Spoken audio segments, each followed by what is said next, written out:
मैं parameter of law के इस एपिसोड में आपका इस चैनल पर हार्दिक स्वागत करता हूं। आज का टॉपिक है भारतीय दंड विधान या आईपीसी में एफरे और रियॉट क्या होता है। अर्थात दंगा और बलवा दो शब्द हैं। दंगे को एफरे कहा जाता है और बलवे को रियॉट कहा जाता है।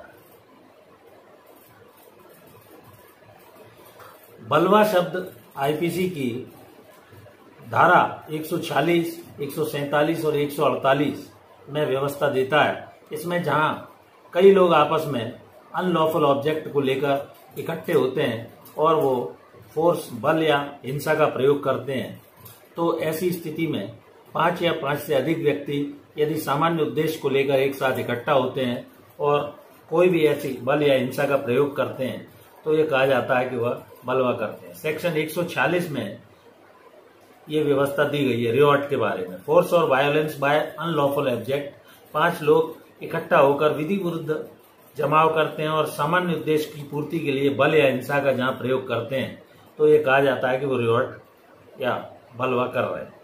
जो कि कॉमन ऑब्जेक्ट होगा, सामान्य उद्देश्य के लिए वो इकट्ठा हुए होंगे और finally objective of any object, उनका जो ऑब्जेक्ट है वो एक सा कॉमन होगा। तो इसके लिए वो उनका जो इंटेंशन रहा है वो कॉमन ऑब्जेक्ट के साथ बल और हिंसा का प्रयोग। तो डॉक्ट्राइन ऑफ कॉमन ऑब्जेक्ट, बल हिंसा का प्रयोग करते हुए वह सामान्य उद्देश्य के लिए इकट्ठा हुए और उन्होंने किसी भी उद्देश्य को पूर्ण किया। ऐसी स्थिति में धारा 147 के लिए आईपीसी में ये व्यवस्था दी गई है कि ऐसे अनलॉफुल ऑब्जेक्ट में इकट्ठा हुए 5 व्यक्ति को पनिशमेंट फॉर रियॉटिंग 2 साल या 2 साल का इम्प्रिजनमेंट या फाइन या दोनों से दंडित किया जा सकता है। धारा 148 आईपीसी की ये कहती है कि यदि डेडली वेपन से वो अनलॉफुल असेंबली, बल या हिंसा का प्रयोग करती है जिसका उद्देश्य मृत्यु कारित होना भी संभावित हो सकता है, तो ऐसे व्यक्ति 3 साल के इम्प्रिजनमेंट तथा फाइन और दोनों से भी दंडित किए जा सकते हैं। संयुक्त दायित्व के सिद्धांत के अनुसार ऐसे अनलॉफुल असेंबली के हर एक व्यक्ति जो उस असेंबली का सदस्य है, अलग अलग यह माना जाएगा कि उन्होंने हर एक ने अपराध किया है और वो इसके लिए दंडित किए जाएंगे। अब मैं बतलाता हूं कि आपको एफरे या दंगा क्या होता है।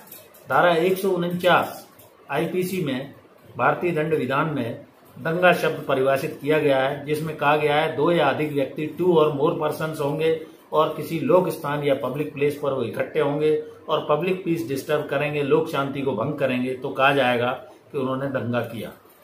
क्योंकि मोस्टली लोग बलवा और दंगे में कंफ्यूज होते हैं और ये समझते हैं कि एक ही प्रकार के अपराध हैं, जबकि बलवा और दंगा में बेसिकली यही डिफरेंस है कि बलवा 5 या उससे अधिक व्यक्ति करते हैं, जबकि दंगा 2 या उससे अधिक व्यक्ति 2 व्यक्ति लोक शांति भंग करने के लिए लोक स्थान पर, पब्लिक प्लेस पर दंगा करते हैं। अब सेक्शन 160 में जो पनिशमेंट दिया गया है एफरे का, दंगे का, वो 1 माह का दंड या फाइन से 100 रुपए के फाइन से उसे दंडित किया जाएगा। मैं इन दोनों का आपको डिफरेंस भी बताता हूँ। बलवे में 5 या उससे अधिक व्यक्ति अनलॉफुल ऑब्जेक्ट को लेकर बल या हिंसा का प्रयोग करते हैं, जबकि एफरे या दंगे के अंदर 2 या 2 और मोर 2 या 2 से अधिक व्यक्ति एक लोक स्थान पर एकत्रित होकर और पब्लिक पीस डिस्टर्ब करते हैं। दूसरा डिफरेंस यह है कि किसी भी स्थान पर रियॉट हो सकता है और जबकि बलवा लोक स्थान, जबकि दंगा पब्लिक प्लेस यानी लोक स्थान पर ही हो सकता है। तीसरा डिफरेंस यह है कि रियॉटिंग में 2 इयर्स का इम्प्रिजनमेंट और फाइन है, जबकि अगर डेडली वेपन के साथ है और मृत्यु कारित करने तक का है तो 3 इयर्स और फाइन और बोथ है, जबकि एफरे में 1 महीने तक की इम्प्रिजनमेंट और 100 रुपए तक का दंड है। इस प्रकार बलवा और दंगा जो कि मैंने आपको बताया, इन दोनों में ये बेसिक डिफरेंस है। बलवा रियॉट कहलाता है जो सेक्शन 146, 147, 148 आईपीसी में परिभाषित है, जबकि दंगा सेक्शन 159, 160 आईपीसी में परिभाषित किए गए हैं और दोनों का दंड भी मैंने आपको बतलाया। इस प्रकार मैंने दंगा और बलवा शब्द जिसमें सामान्यतः नागरिक कंफ्यूज्ड होते हैं, इसका डिफरेंस बतलाया।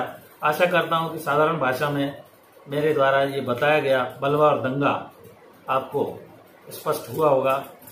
और मेरा आपसे एक निवेदन है कि यदि आपके द्वारा अभी तक मेरे इस चैनल पैरामीटर और लॉ को सब्सक्राइब नहीं किया गया तो please like, share and subscribe. Thank you for watching this video.